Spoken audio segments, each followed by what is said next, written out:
Hi everyone, आज मैं आपके लिए लाया हूँ क्लास 6 से चैप्टर नंबर 10 सेट्स। देखिए, चलिए आज हम बात कर लेते हैं सेट्स असल में होते क्या हैं, सेट असल में है क्या, किसे हम सेट बोलेंगे।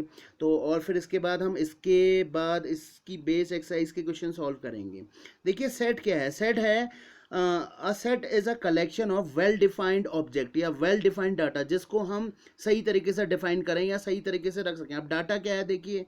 अब एक मिनट, मान लिए आपके पास क्या है, अ कलेक्शन ऑफ टॉयज। आपके पास अगर कहने का मतलब घर में खिलौने हैं, तो आप उसको क्या कर सकते हैं, एक सेट ही तो मान सकते हैं खिलौनों का, टॉयज या बुक्स, कलेक्शन ऑफ बुक्स। या मान लीजिए एक मिनट के लिए, जैसे आपके घर में किताबें हैं, तो किताबों का मान लीजिए मैथ्स की बुक है, तो मैथ्स की बुक अगर मान लीजिए आपके पास अलग अलग जैसे सारी बुक्स को मान लीजिए, तो बुक्स का एक क्या है, सेट है। आपको जब स्कूल में आते हैं तो शुरू में आपको क्या मिलता है, एक कहने का मतलब है सिलेबस मिलता है, यानी कि बुक्स का सेट मिलता है, तो वो भी आप क्या कह सकते हैं, सेट कह सकते हैं। ठीक हो गया। या मान लीजिए एक किस्म के नंबर्स का सेट। नंबर्स का कहने का मतलब, जैसे अगर मैं मान लूँ नेचुरल नंबर्स का सेट, नेचुरल नंबर्स का सेट कहने का मतलब 1 2 3 4 5 6, अगर मैं मान लूँ एक मिनट के लिए एक सेट बनाऊँ तो बन सकता है। ठीक हो गया।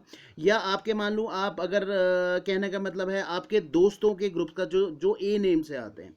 सपोज मैं आपसे कहूँ कि एक एग्जांपल लूँ, आपके वो फ्रेंड जिनका नेम ए नेम से आता है, उनका सेट बनाइए, तो आप उसका सेट बना सकते हैं। कुछ ही तो होंगे, लिमिटेड होंगे। ठीक हो गया। या दूसरा चीज़ आप मान लीजिए, आप कह सकते हैं कि जैसे मान लीजिए आप कौन कौन से गेम पसंद करते हैं, एक मिनट के लिए मान लीजिए उनका आप सेट बनाना चाहें। ठीक है, उनका आप सेट बनाना चाहें। ठीक हो गया। तो वो भी एक एग्जाम्पल किसका है, क्या कहते हैं, सेट का है। ठीक है, अगला देख लेते हैं। अगला एग्जाम्पल की जैसे बात करें, अगर मान लीजिए आपसे कहा जाए कि जिस एक्सरसाइज को आप सॉल्व कर रहे हैं उसमें कितने क्वेश्चन हैं, कितने क्वेश्चन है। जैसे अगर मान लीजिए उनका सेट बनाना है, तो मान लीजिए एक्सरसाइज में मान लीजिए 10 क्वेश्चन है, 15 क्वेश्चन है, 16 क्वेश्चन है, तो वो भी तो एक सेट में आ जाएगा। आएगा कि या नहीं आएगा। ठीक हो गया, समझ में आई बात। और अब आपसे मैं पूछूं नेक्स्ट, जैसे एक मिनट के लिए मान लीजिए आपको रेड फ्लावर जो जिनका कहने का मतलब है कि जो रेड कलर के फ्लावर हैं आपके चारों ओर, आपके चारों ओर, यानी कि आप जिस एटमॉस्फेयर में रहते हैं उसमें अभी बताइए कि कितने कलर के रेड कलर के फ्लावर्स, अगर आपका गार्डन है उसमें कितने कलर के रेड कलर के फ्लावर्स हैं, उनके नेम का सेट बनाइए, तो उसका भी सेट बन सकता है। तो यानी कहने का मतलब क्या है कि जो अ सेट, ये देखिए आप पढ़िए, a set is a collection of well defined object, यानी कि कहने का मतलब ऐसा सेट जो जिसको आप डिफाइन कर सकें, जिसको डिफाइन कर सकें, यानी कि कहने का मतलब क्या है, जिसको डिफाइन किया जा सके, ऐसा कलेक्शन ऑफ सेट, उसको हम क्या बोलेंगे, उसको हम क्या बोलेंगे कि वो सेट है। अब देखते हैं, जैसे आपकी एक्सरसाइज का क्वेश्चन नंबर फर्स्ट है, यहाँ पे देखिए ये रहा, मैंने इसको यहाँ लिखा हुआ है। अब देखिए पहला क्वेश्चन लिखा है, all the easy problems in your text book. अब मानिए आप उनका सेट बना सकते हैं क्या? सुनिए एक मिनट के लिए, कैसे? अगर मान लीजिए आपके लिए कोई क्वेश्चन है, अब मेरी बात ध्यान से सुनिएगा। ठीक है, यहाँ पे राइटिंग थोड़ी मेरी गड़बड़ हो रही है, तो आप समझ जाइए, मैं आपको एक्सप्लेन कर देता हूँ कि जैसे मान लीजिए सेट क्या है। अगर मान लीजिए आपके बुक में एक मिनट के लिए मान लीजिए 15 क्वेश्चन हैं, एक जनरल एग्जाम्पल मैं आपको बता रहा हूँ। अब उस 15 क्वेश्चन में से मान लीजिए एक क्लास में थोड़ा सा अच्छा बच्चा है, बहुत अच्छा बच्चा है, और एक थोड़ा सा मतलब मैथ्स में वीक है। ठीक है, तो थोड़ा सा वीक है, मैं मान एक मिनट के लिए मान लेना, वैसे कोई है नहीं तो एक मिनट मान लूँ चलिए। तो जो अच्छा बच्चा है उसके लिए तो वो क्वेश्चन बड़ा बहुत इजी है, लेकिन जिस बच्चे को वो क्वेश्चन नहीं आता उसके लिए तो वो टिपिकल है ना, है या नहीं है बताओ। तो कुछ प्रॉब्लम टेक्स्ट बुक यानी कि आपकी मैथ्स बुक की कुछ प्रॉब्लम्स तो क्या होंगी, कुछ लोगों के लिए इजी होंगी, लेकिन कुछ लोगों के लिए क्या हो जाएंगी, टफ हो जाएंगी। तो ऐसे इसको हम क्या नहीं बोल सकते, सेट नहीं बोल सकते। All the easy problem in your text book. तो हो सकता है कि कुछ प्रॉब्लम्स इजी हों और कुछ प्रॉब्लम्स क्या हों, टफ हो। मैंने इसका आंसर, कुछ लोगों के लिए कुछ क्वेश्चंस इजी हो सकते हैं और कुछ लोगों के लिए वही क्वेश्चन क्या हो जाएंगे, टिपिकल हो जाएंगे। ठीक है, तो ये एक सेट नहीं है। अब देखते हैं फिर, all the three sides figure. देखिए all the three sides of figure मतलब ऐसा फिगर बताना है जिसमें थ्री साइड्स होने को, एक ही है ट्राइंगल, लेकिन ट्राइंगल्स में भी क्या होती है, कैटेगरी होती है। इक्विलेटरल ट्राइंगल होता है, राइट एंगल ट्राइंगल होता है, ऑब्ट्यूज ट्राइंगल होता है, एक्यूट ट्राइंगल होता है। ठीक है, तो वो टाइप्स ऑफ ट्राइंगल मतलब एक लिमिटेड तो ट्राइंगल है, ऐसा तो नहीं है कि चलते रह रहे हैं ट्राइंगल, मतलब हर दिन नए नए ट्राइंगल्स आ जा रहे हैं, या जिनके नाम आप लिख ही नहीं सकते, एक एंड से लिखना स्टार्ट कर रहे हैं, वो ट्राइंगल के नेम लिखने कभी ख़त्म ही नहीं हो रहे हैं। ऐसा पॉसिबल है क्या? लिमिटेड ही होंगे, तीन होंगे, थ्री टाइप्स होंगे, या फोर टाइप्स होंगे, या फाइव टाइप, जितने भी आप टाइप के कहना चाहें, मतलब कहने का मतलब एक सेट जिनका बनाया जा सकता है, यानी कि लिमिटेड है, ऐसा नहीं है कि वो अनलिमिटेड है या चलते रह रहे हैं ट्राइंगल्स। ठीक है, ऐसा नहीं है, तो वो क्या है, वो क्या है, हाँ उसका हम सेट बना सकते हैं, तो इसका आंसर है यस। ठीक हो गया।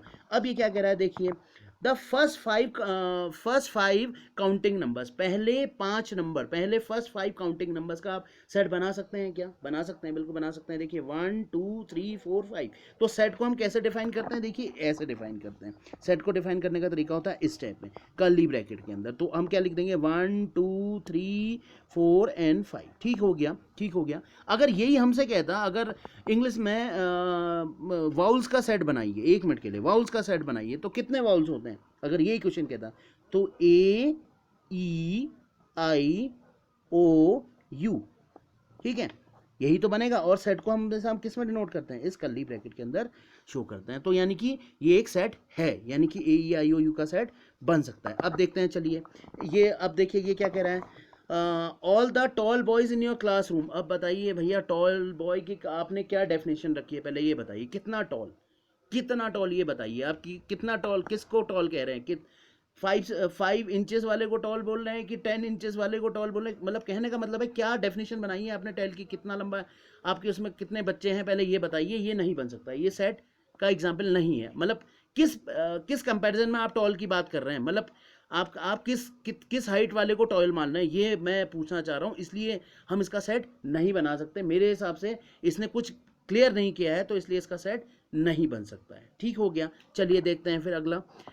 देखिए last 3 days of a week, आपको बताना है कि अपने एक वीक में कितने डेज होते हैं, 7 डेज होते हैं। ठीक हो गया। तो आपको बताना है कि लास्ट 3 डेज का, ठीक हो गया, लास्ट 3 डेज का आप सेट बनाना है। तो उसमें आएगा क्या, मैंने यहाँ पे ब्रैकेट थोड़ा सा वो लिख दिया है, तो ये आ जाएगा फ्राइडे सैटरडे संडे। ठीक हो गया। फ्राइडे सैटरडे संडे ही तो बनेगा, सेट ही तो बन सकता है, यानी कि इसको हम सेट के फॉर्म में तो लिख सकते हैं। ठीक हो गया। ये वेल ग्रुप डाटा है ना, यानी कि a set of collection of well defined object. ठीक है ना, तो क्या हो गया, फ्राइडे सैटरडे और संडे। ठीक हो गया, तो यही बनेगा, हो गया। अब देख लेते हैं अगला, देख लीजिए, all triangles that are difficult to draw. ठीक हो गया। अब देखिए ये भी नहीं है, ठीक है, ये भी नहीं है। क्यों नहीं है, देखिए कुछ ट्राइंगल तो बनाने में इजी होते हैं, और कुछों के लिए कुछ ट्राइंगल बनाने में क्या हो जाएंगे, डिफिकल्ट हो जाएंगे। कुछों के लिए कोई प्रॉब्लम इजी होती है, और कुछों के लिए कुछ प्रॉब्लम क्या हो जाती है, टिपिकल हो जाती है। तो ये भी सेट का एग्जाम्पल नहीं है। ठीक हो गया, ये भी एग्जाम्पल नहीं है। अब नेक्स्ट देख लेते हैं फिर, ऑल द टेस्टी फ्रूट्स। ठीक है, अब मैंने यहाँ पे नो लिखा है, आप कहेंगे यस क्यों नहीं लिखा। अब बताइए, कुछ लोगों को कुछ फ्रूट तो अच्छे लगते हैं, और कुछ लोगों को, अगर मान लीजिए कोई फ्रूट मुझे अच्छा लगता है और किसी को अच्छा नहीं लगता है, किसी को टेस्टी नहीं लगता है, तो उसके लिए तो क्या हो गया, वो सेट हुआ क्या, नहीं हुआ। अगर मान लीजिए मुझे कोई फ्रूट अच्छा लगता है, एक मतलब मैंगो है तो मैं अच्छा मानता हूँ, अगर मान लीजिए और दूसरा उसको नहीं मानता है, एक एग्जाम्पल दे रहा हूँ आपको, ठीक है, तो कोई ज़रूरी नहीं है कि हर किसी को हर फ्रूट अच्छा ही लगे। तो ऑल द टेस्टी फ्रूट, वैसे होने को तो सभी फ्रूट का अपना अपना एक टेस्ट होता है, मैं ये नहीं कह रहा हूँ, लेकिन इसका भी मैं सेट अगर देखा जाए तो बन भी सकता है और नहीं भी बन सकता, लेकिन बुक में इसका आंसर नो दे रखा है, तो इसलिए मैं यहाँ पे अभी नो लिख रहा हूँ। वैसे इसका आंसर येस भी हो सकता है अगर देखा जाए, क्योंकि सब फ्रूट्स का अपना अपना टेस्ट होता है, लेकिन ये पूछ रहा है कि अगर किसी को पसंद हो उसका टेस्ट। ठीक है, मान लीजिए कुछ लोग कुछ लोगों को कैसी मतलब आप समझ जाइए कि क्या मैं कहना चाह रहा हूँ, कि कुछ को कुछ फ्रूट्स पसंद होते हैं, कुछ नहीं पसंद होते हैं, तो इसलिए मैं कह रहा हूँ। अब देखिए, अब 8th वाला देख रहे हैं, लास्ट क्वेश्चन है आज का। देखिए ये कह रहा है, all the clever boys in your class 6, all the clever boys of class 6। अब बताइए क्लेवर किस कंपैरिजन में कह रहे हैं आप, किस कंपैरिजन, केवल पढ़ाई में वो अच्छा हो बस, स्पोर्ट्स में अच्छा ना हो वो नहीं चलेगा, और कहने का मतलब वो किसी और एक्टिविटीज़ में हो ये नहीं चलेगा। तो क्लेवर का मतलब आपने किस चीज़ में क्लेवर का है, मुझे पहले ये बताइए। यहाँ पे ये डिफाइन नहीं किया गया है कि वो क्लेवर किस चीज़ में है, किस रिस्पेक्ट में क्लेवर कह रहा है वो, ये मेरे को समझ में नहीं आ रही है बात। समझ में आई बात, अगर वो बता देता कि पर्टिकुलर एक ही फील्ड की बात कर रहा है, तब तो मैं इसको सेट कह सकता था, नहीं तो अदरवाइज ये सेट का एग्जाम्पल नहीं है। ठीक है, और इसी पे बेस आपको बाकी क्वेश्चन करने हैं ये एक्सरसाइज में। सिर्फ इसमें आपके पास 12th क्वेश्चन है, तो आपको बताना है कि ये सेट है या नहीं है। तो मैंने आपको डिफाइन कर दिया है, सेट क्या है, सेट है, a set is a collection of well defined object. ठीक है, तो वो वेल डिफाइंड ऑब्जेक्ट का जो है क्या कहते हैं ग्रुप, उसी को हम क्या बोलेंगे, सेट बोलेंगे। और सेट को दिखाने का तरीका क्या है, ये कर्ली ब्रैकेट है, कर्ली ब्रैकेट के आप अंदर जितने भी एलिमेंट रखेंगे वो क्या होंगे, एग्जाम्पल ऑफ सेट होगा। ठीक है, अगर वीडियो अच्छी लगी हो तो please like and subscribe my